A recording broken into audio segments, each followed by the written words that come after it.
Welcome back to HTO. It's getting closer. It's getting closer. The Euros are obviously on our doorstep. You excited for the tournament to get going in earnest now, Andrew? Yeah, definitely. Yeah, wall charts up. We're ready to go. Wall charts, that brings it back, doesn't it? You know, like whether it be whether it be a summer tournament, the Euros, World Cup, or even like the Premier League season. You know, the wall charts. Did you ever get the one that was on the fridge? You know, and you'd move the little shirt of your team up and down, and you know, you'd get the big wall charts out there. I haven't got a wall chart this year. I need to probably find the best one just to have it plastered on the kitchen I'm wall. loving the promo adverts on TV as well. They're wicked. Yeah, no, they're brilliant. They're brilliant.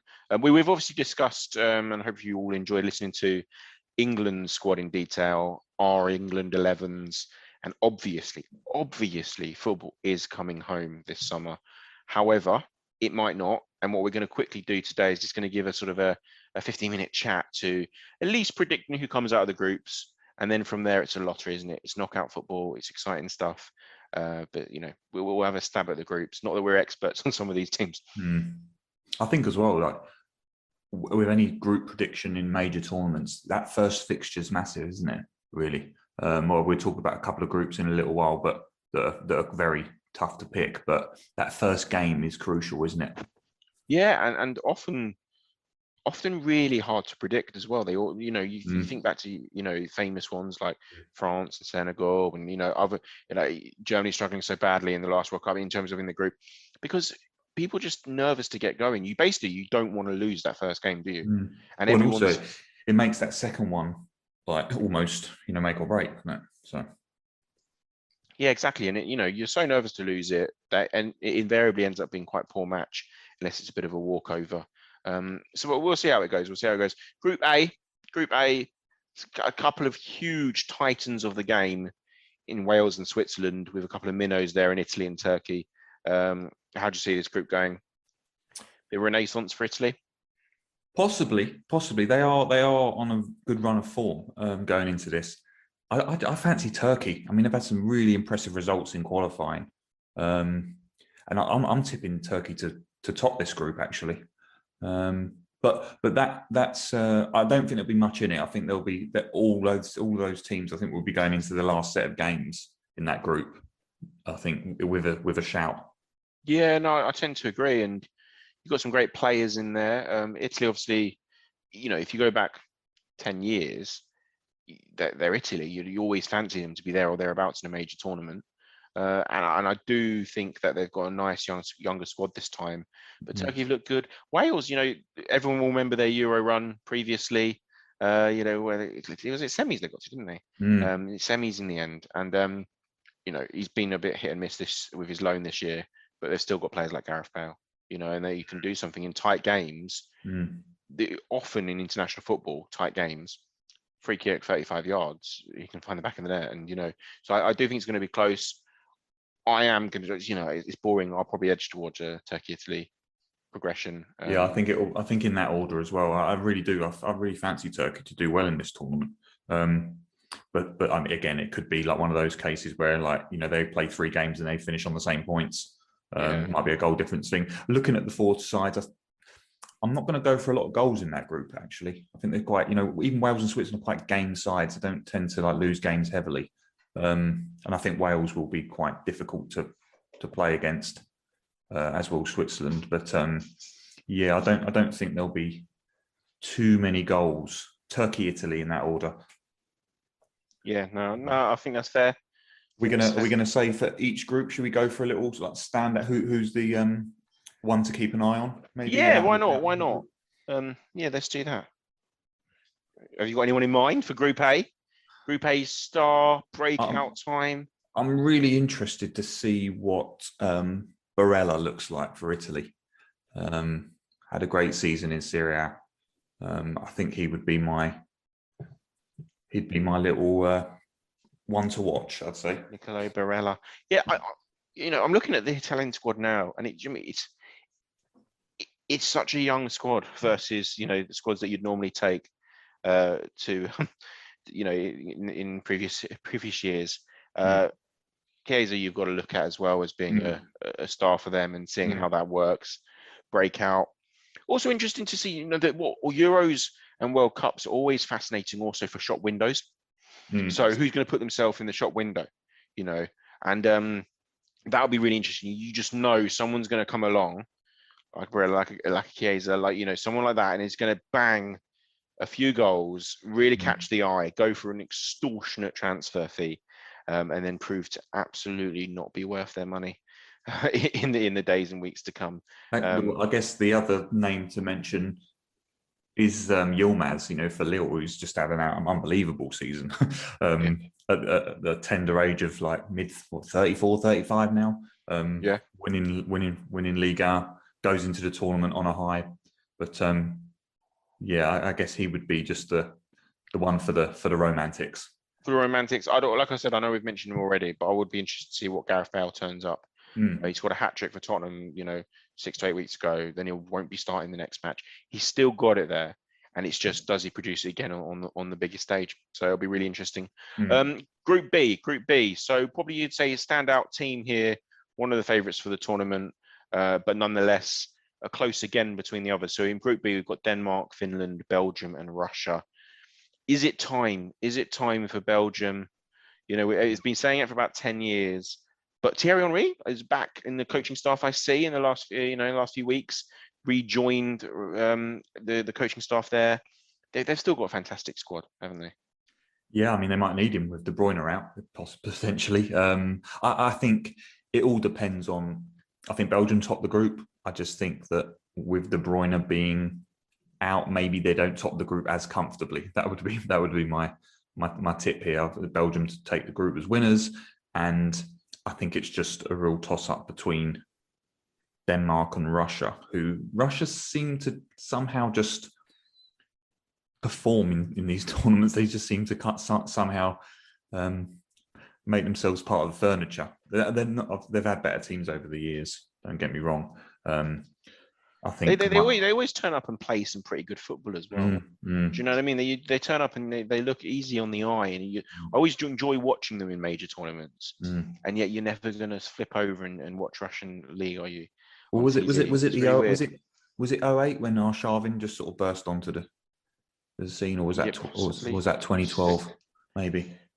I think it might have been 08. But, I think it was 08, yeah. Yeah, and I think Denmark are going to be runners up here. Yeah. Again, very hard to play against. Don't concede many goals. Solid outfit. I just wonder what the first game in that group is. That would be quite interesting to figure to see, because if Denmark can pick up 3 points in their first game, if it is against Finland or Russia, I'd fancy them to qualify. So we can edit this out now. I'm just checking. Norway haven't qualified, have they? No. Because on Norway, they've got some standout players like Ødegaard, Haaland, and stuff like that. Also, is De Bruyne definitely out? Well, there's a bit of a race against time, isn't it? I think he might play with a mask. Yeah, fair. Okay. No, I'm tempted to agree again. Look, I think that we will probably land on two teams always going through here. Again, I think it'll go down to final fixture for the runner-up spot, and that could easily be Russia for me. But I've got a sneaky feeling that Belgium are going a bit more under the radar this year. In the last two international tournaments, what you've had this kind of weight of expectancy of this golden era that they should go and do it. They've got the team, they should go and do it. Hazard, De Bruyne, people like that. But now I don't think that weight's there anymore, because they've been there or thereabouts without getting it done, and yet they've still got such a solid squad. Yeah. You look through it and like Hazard, Lukaku, even Yuri Tillemans. He's had a fantastic season at Leicester. Like, they're just good players throughout the squad, and I do fancy them. I do fancy them to go quite deep. Runaway group winners for me, cleanly, maybe Russia, being Russia and sneaking into second. Group C. Who's the one to watch we're going for there? Oh, true. Sorry, jumping ahead. I mean, it's not exactly a surprising name. Obviously, everyone knows about Lukaku by now, but I think again, a brilliant season, successful season, banging in goals left, right, and centre. He's probably one to watch in the tournament, let alone in Group B. Yeah, absolutely. Hearing rumours about his future again, the rest of the world sniffing again. I'm also big on redemption this year, and obviously we tipped Bale in, from a Wales perspective to see what he's got in his locker to put himself back in that window and who wants him for his last 2 or 3 years of his career. And I'm not saying his last 2 or 3 years of his career, but you could argue Eden Hazard's in a bit of a similar boat. He's basically had a disastrous 18, 24 months, however long he's been at Real Madrid. Stick from all corners. What better way to say, no, look, I'm a serious player on the world stage than having a fantastic Euros and tearing up the Euros. So I'm really intrigued to see what he can do. See if he can actually pull something together with a run of games, essentially. And we see what we got. Yeah, I'm just looking at Russia's squad here. I think there's one. Moranchuk for Atalanta is a good player. There's 1, 2, 3. They've got 3 players in their whole squad that play outside of Russia. 4. About 4 players. That's all the rest play in Russia. That's quite an interesting stat, isn't it? Yeah, completely. But what you've got there, though, again, when you get these teams who are just basically very drilled, very team orientated, sometimes the Harlem Globetrotter style across the world footballers pulled together for an 8-week camp, 6-week camp just doesn't work. It doesn't mean that, it's like team ethos and just knowing each other really well is enough to carry you to win it. But equally, we've very often seen a Belgium come together and be a collection of individuals rather than teams. So that will be really interesting. Group C, keeping us moving sharply on. Netherlands, Ukraine, Austria, and North Macedonia. I mean, they've got a bit lucky here, Holland, with the draw, you'd probably have to say. Given, and they need it. They've been off the scene as well. Another huge nation in international football that's kind of theoretically been off the scene for a good while. I presume you're seeing them top of the group, or? No, I worry about Holland in this tournament. To be honest, who doesn't ever worry about Holland in a major tournament? They don't tend to deliver. No. In inverted commas. I think this group's going to be very, very, very tight. I mean, didn't North Macedonia beat Germany recently? I think. I'm just looking at, typically you might see someone like an Austria be they did. Yeah, they beat them in the last. But then I think we'll speak about Germany in a minute. I think you've got a Germany team there who've got all sorts of problems. As in what I'm saying is in like a lot of people look at that group and look at Macedonia as the the whipping boys, but they definitely won't be that. I don't think. No, I don't think they will be. I fancy the Dutch to have enough quality across the squad to progress. I don't necessarily think they're going to be going deep into the tournament. I think what they do have is a very solid in-name backline, and decent players, So again, it'll be interesting to see what players like Dillick can do on the world stage again. Often his run got him the big move to Juve, but his run with Ajax got him to the big move to Juve. But this is a sign on the world stage. Can you do it? That'll be interesting to see. For me, they should just have enough without being special. I also quite like that the Dutch side, they've shed most of their stars. You kind of feel like they clung on too long to some of their bigger names who should have been getting them deep into tournaments. Your Arjen Robbins, people like that. They should have been going deep into tournaments, and they struggle to let go of that generation, that era. And actually, sometimes it helps to go fresh. It helps to go with your Frenkie de Jongs. It helps to go with your, even someone like a Donny van de Beek. He's had an awful time at United. It might be the shop window again. We talk about shop window. It might be the lease of life that players like that need. A summer tournament to put it together. So I am going Netherlands, and then it's toss a coin. I don't know. I'll be brutally honest, listeners. I don't know enough about Ukraine just to sit here and tell you whether they've got a chance. I'm gonna go for Holland to scrape through as runners up in this group. I'm gonna tip Ukraine to top it. Actually, they've got a couple of top players, and actually my one to watch is Ukrainian, the guy for Atalanta, Malinovsky. Fantastic season in Serie A, very talented midfield player. So yeah, I'm going to go for Ukraine to top this one and Holland to just about get through, but I don't think they'll go much further. Yeah, I'm also just looking at their qualifying results. Malinowski actually got 3 goals in the qualifying. Holland are short of a proper striker, aren't they? The Dutch. Wijnaldum was their top scorer in the qualifiers with 8, and then beyond that they were struggling as 4s and 6s, things like that. But Group D, obviously the huge group. Everyone in the world's watching Group D. England, Croatia, Scotland, Czech Republic. How do you see it? Look, obviously, as listeners know, football's coming home, so England are going to waltz 3 wins from 3. But that aside, how do you genuinely see it going? I think playing Croatia first can be a good thing, but it could also be a bad thing. I think that's a game that if England don't win that one, all of a sudden, like we said earlier, the next game becomes crucial. Whereas if they can sort of get the 3 points against Croatia, I can see them getting 9 out of 9. Really. So, yeah, a big one first up. I don't think there'll be much in it. I think there'll be a goal in it, really, against Croatia. To be honest with you, it's got draw written all over it, that first game, in the sense that both teams know they should probably progress out of the group. And because of that you really want to win that first game, but you'd also both probably take the point just for that reason, because you don't want to be on the back foot. But Croatia are really like they're not a side you want to play first up. Play with the ball really well. Central midfield, so good. You'd argue that it's probably the weakest area of the England squad, in terms of sort of our ability to ball retain and pass in those central midfield roles. And we could be up against, some ballers in there. I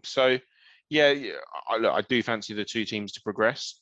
I don't want to be getting off to a bad start. So, and obviously we've got the England-Scotland fixture on a Friday evening. That's got to be one to sort of wet the whistle, isn't it? That's not too bad. Yeah, so it's going to be Foden turns into Gaza for that one night only, hopefully, like Euro 96. How do you see Scotland going? Do you give them any hope, any shot? No, I don't know. I can see them losing all 3 games, to be honest. So hopefully we haven't got as many Scottish listeners out there. Sorry, guys, but no, who knows?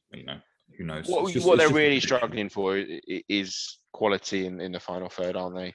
Let's be honest. Also, I think Czech Republic are probably better than what the majority of fans think. Actually, they've had some great sides over the years. Obviously, in the early 90s, Euro 96 had a cracking side, but they've not done much since. But they've got some good players, and I think it will be a case of England scraping the top position in this group. I think just ahead of Croatia. I think for me. Yeah, I think that's the way it's going to go. Yeah, and the one to watch is probably it's got to be Foden, isn't it? Surely. Oh, look, I'm more excited about watching Phil Foden than I've been to watch any England player for many, many years. So yeah, I've got to agree. I think he is the one to watch. I think he could be the one to watch in the tournament, depending how deep we go. He was the only one in the Champions League final that's kind of standing up for City and still creating. When he sort of dips his shoulder and goes, he can go past players. Yeah, extremely exciting for me. Player to watch. Yeah, so I agree. That's my one to watch. I think there's still always good stories. I'd like to see how Souček gets on. After a fantastic year in the Premier League.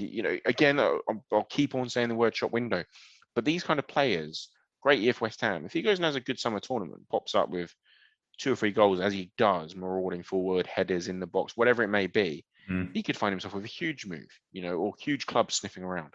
And that's why it's such a big deal for so many people.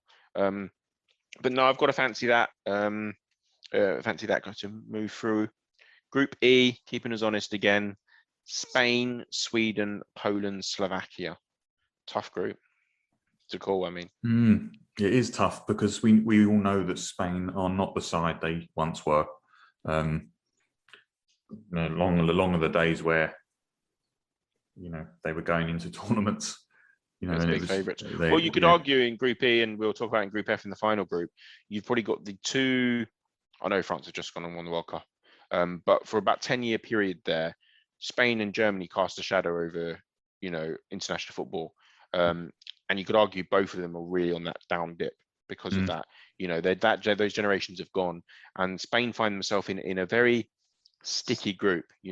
Definitely. Poland are a quality side. I think this is low key the group of death. Actually, I know Group F is obviously there's some big names in there, but I always feel Group of Death needs to have all 4 teams competitive. Be dangerous, yeah. And I don't think Hungary will be competitive in Group F. Whereas in Group E, that could be any order for me. Really could be. I actually really struggling to pick an order here because I wouldn't be surprised to see Poland and Slovakia go through. That's why I'm sort of having a bit of a punt there. I quite like the cut of Slovakia. They play decent stuff. Mm. It could be the kind of group that sort of like, everyone's sort of around 5-6 points at the end of it. It could be really like tight.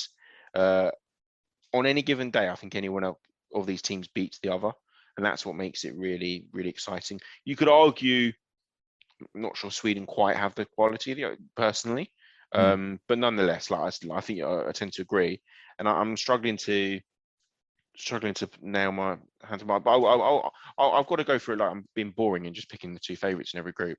So I'm going to go for a shock. The only shock I'm going to go for Spain to come crashing out, have one of those tournaments where they just don't turn up. It's just we've seen it happen with other teams across the years. You could argue their best players are either very, very young, or at the other end of their career. And I think I would agree. I can't see Spain. Well, not that I can't see them qualifying, but I'm gonna go for Poland and Sweden. Poland, Sweden. This one. But again, I'm really, really struggling to call it. I just think that the Spain, the name obviously, strikes us as, oh yeah, they're going to they'll walk that group, but I can't see that at all. I can't. I look at their squad. I'm looking at it now on paper, and there's no one there that strikes fear into the opposition. No, I mean that forward line is quite underwhelming, really.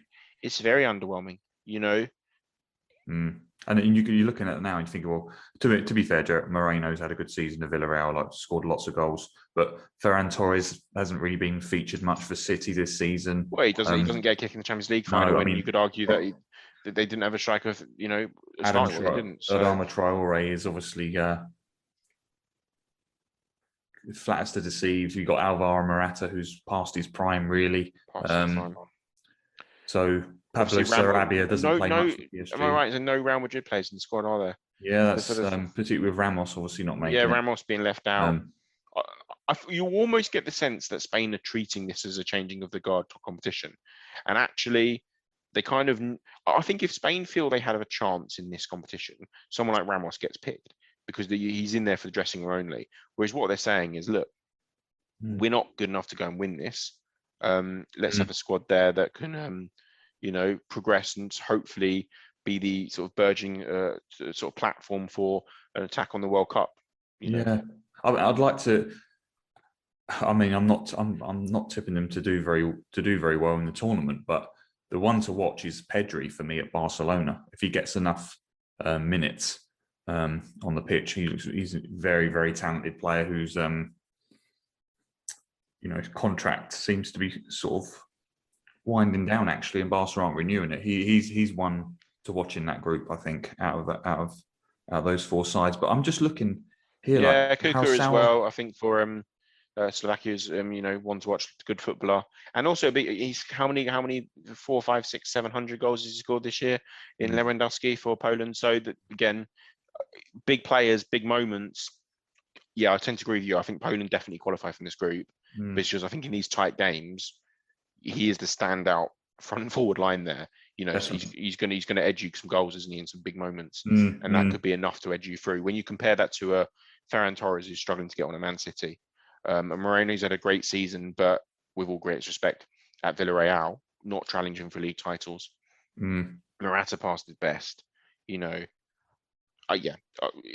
going Poland and a punt, which is it will be outside, but Slovakia. I just want a shock to happen, and that's my shock. Last but not least, Group F. We kind of sort of started to discuss it there. The so-called Group of Death, but I think I hear you in the fact that Hungary are probably in that group, and with the greatest respect, probably not in the running.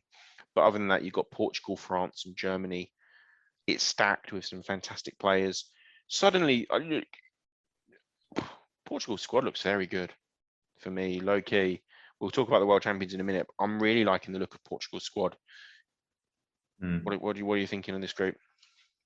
Well, will Germany flop again? I can't see it. I can't see them flopping again, but equally I look at their whole squad and I still don't see tournament winners there. You know, if you'd asked me this 3 weeks ago, 2 weeks ago, I definitely wouldn't have said that. Be interesting to see what someone like Havertz does now. Just scored the winner in the Champions League final. He's not had the best of seasons for Chelsea. Equally, Timo's not. And, you know, 2.5, 3 weeks ago, you'd have maybe been saying, no, they've got no chance. Those two could come in flying and recapture some of their Bundesliga form. That would be interesting if they do, because, yeah, again, if I was looking at the squad 2 weeks ago, I'd have seen their best players being over the hill, not quite at it. And the young talents that should be their leading lights, woefully out of form. That may flip on a knife edge, because look what's happened. You know, Chelsea gone and won Champions League. Obviously, Gundo as well has had a great season for City. They've still got the names there. I don't see the caliber of depth of squad that they could go and win it. I'm looking at Portugal's squad, which I really like. Just the depth again. You know, you got Ruben Dias as a backline who's had a been phenomenal season for Man City. Cancelo, more Premier League presence. You've just got quality across the side. For the first time in a while, I'd say. Obviously, Ronaldo sort of dragged them managerial like on the sidelines to Euros win two ago, but yeah. You've got to fancy France to top the group. I mean, go on to probably win it. I mean, that squad is just frightening, really. Well, I was going to say, I'm talking about Portugal and Germany first, because as much as we will jest and say that football's coming home, France for me should go and win this Euros still. You look at their squad, they should go and win the Euros. They won the World Cup without blowing the World Cup away. I don't think France ever looked good, really. And yet you could argue they didn't really also look in danger, which is a sign as well. You look at that. Sorry, it'd be interesting to see how Benzema does as well, obviously, with his return. I think that's a great move for France. You look at that front forward line over the last couple of years, that should have been banging you so many goals in Griezmann, Martial, obviously Mbappe, but you look at that kind of that over the last sort of 24 months should have been getting you the depth of goals they should have been. Griezmann's not lit it up at Barcelona for whatever reason. Martial has obviously not done that at, at United either, done the job. So actually, you could argue that is the right thing to do. Bring Benzema back, bring him back. Bygones be bygones, because the rest of their squad is bloody ridiculous. Look at the depth they have, whether it be young talents in a sort of a Camavinga to people like N'Golo Kante, who's just literally winning everything he touches for the last 6 years, it seems. You've had players who still much maligned in Paul Pogba, but these are world-class talents. I mean, I look across the squad and I struggle to see a average football. Just a brilliant squad. Do they bring it together? Do they come to play? The reason I quite like international football, although I'm never really I'm still a club over country man, but the reason I like international tournaments is that they're quite unpredictable, because actually the best team rarely goes on and wins. But if you look across the squad, it should be France for me. Yeah, but the reason I worry about Germany in this group as well is their first two fixtures are against France and Portugal. So I think if they can get themselves in a position where a win against Hungary qualifies them, then that would be fantastic for them. I can't see Germany getting much change out of France, which leaves that Portugal-Germany game is massive, because you fancy Portugal to pick up 3 points on the opening round against Hungary. Yeah, exactly. And then they probably go into that fixture with more confidence and more freedom. They go into that Germany game with more freedom. They've got the 3 points behind them. And like I said, I quite like Portugal this year. Bruno, Jota, they've got goals. When I look across their squad, I see different areas that they can score from. Bernardo. Yeah, they've got options for goals, and I really like when they've got options for goals in international tournaments, because it's rarely about a quality performances, and it's more often about moments. We're talking how many games we need the tournament? Seven. We is it seven? It might even, yeah, seven games we need the tournament. Like, we are not talking about quality of progression up the pitch. We're not talking about transitions. We're talking about, can this person bang in for 30 yards? Can they create something? Can they win a penalty? Can they create a moment of magic with a fantastic through ball? And if you look at the depth of attacking talent that Portugal have, I think they might edge Germany for that second spot. Who's your one to watch in the group then? You mentioned Havertz earlier. I mean, that is an interesting one. And obviously Serge Gnabry as well is someone that can. Yeah, Serge Gnabry. I'm going to go for two. I'm going to go Kai Havertz, mentioned already, because of the poor season, but then getting a Champions League winner. Really just intrigued to see how that runs. And the other one I'll go for is Diego Jota. I think there's bigger names in that Portugal squad, but equally, low-key had a very successful season at Liverpool. Successful in the sense that you've had a front three there who've been untouched for 3 years, and he's come in and he's looked the part, and he's still got so much more to give. And I think, under the shadow of bigger names in a Cristiano or Bruno, may just give him a platform, maybe unmarked, whatever. I just fancy him to pop up with some vital goals. Yeah, I'm going to go for 33-year-old Karim Benzema. That's. I just think it's fascinating when this happens. Yeah, you're right. I think Group E might be more tough to call, but I'm really looking forward to Group F, because there are some big clashes, and Euros are about big games. So good stuff. And we'll obviously be wrong. So you can put your money, everyone, on Wales, Switzerland, Finland, Denmark, North Macedonia, Austria, Czech Republic, Scotland, Sweden, and Spain, and Hungary and Germany qualifying. Absolutely nailed on, because we've gone the opposite. But yeah, that's our rundown. It all going to kick off. Whilst I've got you on the line, Tim, how do you see the England's first game going? What's the score prediction? Let's nail it. I'm going to go 2-1 England. Brave man. I'm going to go 1-1. I'm going to go a ball draw, and we'll all be wishing the Premier League would return in haste. I'm going to go for Croatia to take the lead, and then Foden to just be at the centre of England's turnaround. Just be Phil Foden. I saw a lovely compilation the other day of Rooney in Euro 2004. He was very special. 3 man of matches, leading 1-0 against Portugal when he goes off, and obviously we get knocked out. Who knows what would have happened if he'd stayed on? I love young players in international tournaments like this, because they often have nothing to lose. You and I were commenting the other day that England's brightest lights in major tournaments over the last 20 years have often been their young bright lights who've got very little to use. Even Owen, 98, 18-year-old coming on, scoring that goal against Argentina. Why not? Yeah. And so it's going to be exciting stuff. Keep on listening. Keep on watching football every day. We're going to enjoy it. Keep on subscribing and liking at HTO Football. We're everywhere that can be found. YouTube, Facebook, Twitter, the works. And enjoy, and we'll speak to you soon.